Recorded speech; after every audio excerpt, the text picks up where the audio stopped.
Hi there, I'm Luciano Ferson from the Northeast United Kingdom Chilli-heads. I just want to show you what, well, basically update you on my chilli plants. These are the ones that I pulled all the tops off about a week and a half ago.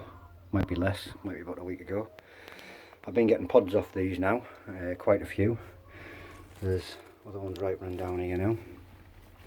But it doesn't look like I'm going to get too many more off for some strange reason, because I'm getting crappy temperatures all the time. 43s during the day, down to 7s on a night. But they are starting to ripen now that they've been hacked a bit. A lot of people say you shouldn't do this. They say it doesn't work because it limits how much light they can photosynthesize and blah blah blah. But I'm only after the pods. I'm not after plants anymore. I'm just hoping I'm getting some of these, because as you can see I am loaded with pods. They're just not ripening. So that was the little chilli house. I'm just going to go and transport myself off to the greenhouse, and by the magic of the pause button I'm now in the greenhouse.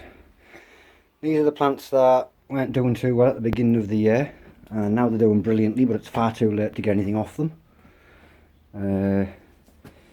They're just starting to flower now and it's too late in the season basically. There is a couple of pods on hiding about, but too small to be of any use whatsoever. So I'm going to try an experiment here this year. I'm going to leave these in the soil, in the greenhouse, and I'm going to build a little protective cover over the top of them and try and keep them warm all winter, just how they are. I don't think it'll work, but I can't dig them all up, I can't transport them anywhere, I've got nowhere to store them, and they'd just be a shame to lose them. So it's time to play with them ones. This little bugger, every year I try to overwinter a plant and every year it dies. And this one chose now to do that. First successful overwinter, and it came at the wrong time. Never mind. And there are another 2 overwinters, but I didn't do those. As you can see, they've got pods on. They're just not going to do anything at all. They're the ones in the quads, same thing. Lots of pods on them. Not ripening, not doing naught. So today, or sometime over this week, all these tops are all getting ripped off, like the ones in the chilli house, to see if I can get these ones to get some fruits off. There's a few, there's a couple of little yellow ones in there just starting up, but the rest of them are just, well, staying green like them. No chance, no signs of any sort of form of ripening. It's too cold. I'm now going to transport myself to the polytunnel. Hi, again, by the power of the magic pause button, I've now arrived in the polytunnel, which is 3 gardens away. That there was the big beast, the Fatali yellow, which you can see I've now stripped all its upper leaves off like I did the ones in the chilli house, because I wanted to get some of those fruits. I'm determined I'm getting some of them. I'm loaded with pods, and there's one starting to ripen there. So they are going to start turning anytime soon. At the back is Fatali white. I haven't stripped his top off yet.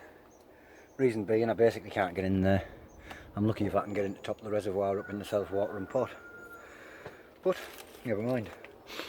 What I'm really here to show you is this. I did an experiment at the beginning of the year with 2 cracky boxes. Both running the same feed. Both run the same type of plant. The difference being, this box isn't pH balanced and this box is pH balanced. Now what happens when you pH balance, if I get my fluids to the correct pH, you can see in there, then the plant can take up all the nutrients as it wants to. If the pH is wrong, certain nutrients it will struggle to take up, like phosphor, potassium, even magnesium.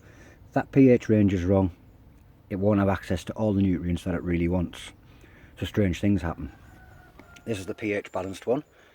As you can see, it's grown like a normal share or roxa, which I've learnt recently means purple smell.